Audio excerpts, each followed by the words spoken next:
राज्यसभा में आज इंतखाबी इस्लाहात के हवाले से बहस होगी। इस ताल्लुक से हिज़्ब इख्तिलाफ की 14 सियासी पार्टियों की जानिब से नोटिस दिया गया। वाज़ेह है कि इस इजलास की खास बात यह है कि हिज़्ब इख्तिलाफ की सभी पार्टियां मुत्तहिद हैं। ये notice Congress, TMC, RJD, SP, BSP, Aam Aadmi Party, CPI, DMK, Kerala Congress, MIUML और एनसीपी की जानिब से दी गई हैं।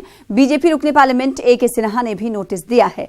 गौरतलब है कि इंतखाबी इस्लाहात के मामले पर बरसर इख्तिदार और हिज़्ब इख्तिलाफ के एजेंडे मुख्तलिफ हैं। बरसर इख्तिदार जमात एक देश एक चुनाव यानी वन नेशन वन इलेक्शन पर जोर दे रही है, जबकि हिज़्ब इख्तिलाफ ईवीएम के मामले पर बातचीत करना चाहती है और इसी मामले पर बातचीत करेंगे। हमारे साथ हमारे नुमाइंदे विनीत जुड़ रहे हैं। विनीत, आज इस नोटिस के बाद बहस होनी है, क्या लगता है कि ये तमाम मुद्दे कहीं ना कहीं सुलझते हुए दिखाई देंगे?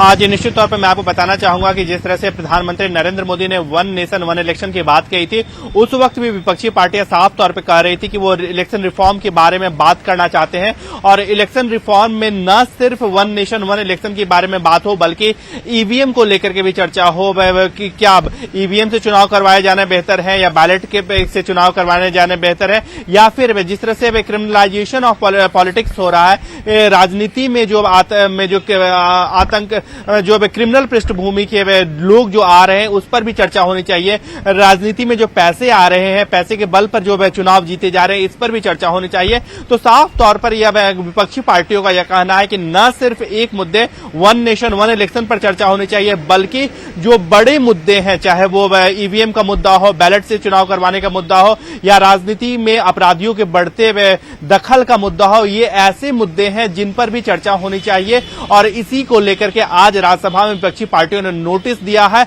और इस पर भी वो चर्चा करेंगे। बहरहाल मैं आपको यह भी बताना चाहूंगा कि जो सत्ता पक्ष है उनका कहना यह है कि जो ईवीएम का मुद्दा है वो उस पर काफी चर्चा हो गई है। इलेक्शन कमीशन ने भी इस पर साफ कर दिया और जिस तरह से चुनाव के दौरान वीवीपैट को लेकर के विपक्षी पार्टियों ने मुद्दा उठाया था, वीवीपैट ने चुनाव के इलेक्शन कमीशन और ईवीएम की विश्वसनीयता को बताया था और सभी जो वीवीपैट और ईवीएम के जो रिजल्ट थे वो सभी एक थे। इससे साफ तौर पर अनुमान लगाया जा सकता है कि इलेक्शन को लेकर के ईवीएम को लेकर के कोई शक नहीं है और इसीलिए अब जो चर्चा होनी चाहिए वो वन नेशन वन इलेक्शन को लेकर के चर्चा होनी चाहिए। जाहिर सी बात है। तो दोनों पार्टियों के बरसर इख्तियार और हिज़्ब इख्तिलाफ पार्टियों के जो मौक़िफ़ हैं वो अलग अलग है। अब देखना होगा कि क्या कुछ राज्यसभा की तस्वीरें होने वाली हैं इस मामले पर जब बहस होगी। बेहद शुक्रिया विनीत हमारे साथ जुड़ने के लिए और तफसील से बातचीत करने के लिए। फिलहाल आज की ताज़ा खबर में रुकेंगे।